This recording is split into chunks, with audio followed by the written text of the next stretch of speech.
مجھے پتہ ہے سب سے زیادہ کس بات سے تکلیف ہوتی ہے.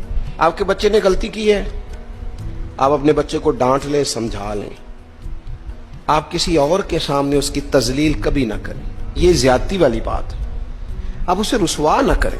بتائیں کسی ایسے شخص کو جس سے آپ کو امید ہے کہ آپ کو مشورہ دے گا یا اسے سمجھائے گا, لیکن گلی گلی کھڑے ہو کے اپنے آپ کو مظلوم ثابت کرنے کے لیے اس کی توہین نہ کریں. یہ انداز درست نہیں ہے.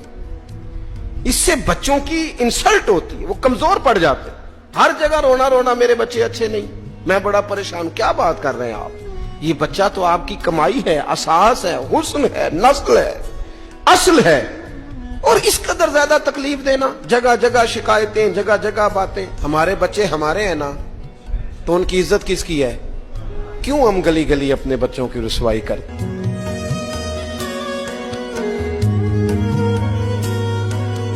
سرکار کا فرمان سنیں. نبی پاک علیہ السلام نے فرمایا تمہیں اپنی بیوی کی کوئی عادت ناپسند ہو تو اسے بغض نہیں رکھنا.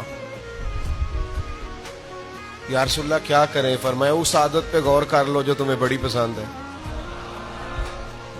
آپ نے صرف کمزوریاں نہیں دیکھنی, آپ نے زندگی کے اندر خوبیاں بھی ملاحظہ کرنی. دل اگر صاف نہ ہو تو بھی مالک نیکیاں قبول نہیں کرتا. پاک ہوئے تے پاک ہی ملدا ہی, تے بنا پاکوں پاک نہیں ملدا. اے سارے وجود دے دھون دے نالوں اکو تولا ہے ٹکڑا دل دا. یہ جو پاکیزگی ہے نا دل کی, یہ نہ ہو تب بھی نیک اعمال اس کی بارگاہ میں قبول نہیں ہوتے. نیک اعمال کی قبولیت کے لیے دل کا صاف ہونا, کشادہ ہونا, کھلا ہونا, یہ بھی ضروری ہے.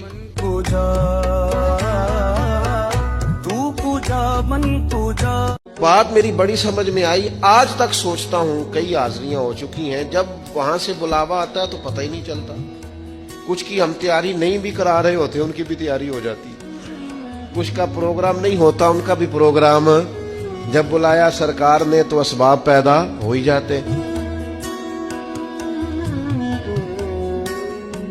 میں وہاں جو مستقل لوگ رہتے ہیں, اللہ کا کرم ہے تو مکے میں, مدینے میں, عرب شریف میں لوگ رہتے ہیں, ان پر اللہ کا کرم ہے.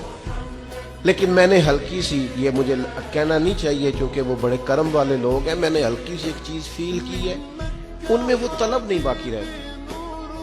وہ کہتے ہیں مجھے اتنے سال ہو گئے جی, میں نے گنا ہی نہیں کبھی میری کتنی حاضری ہیں. ایسے نہ کر, یہاں جو بھی آتا ہے اس کے فضل سے جاتا ہے. تیرا انداز یہ ٹھیک نہیں ہے, تیرے شوق میں جو کمی ہے وہ کمی درست نہیں ہے. تو تازہ دم رہ, جتنی دفعہ جا یہ سمجھ میں پہلی دفعہ ہی آیا ہوں, اور جب لوٹ کے واپس آ سمجھ میری آخری حاضری.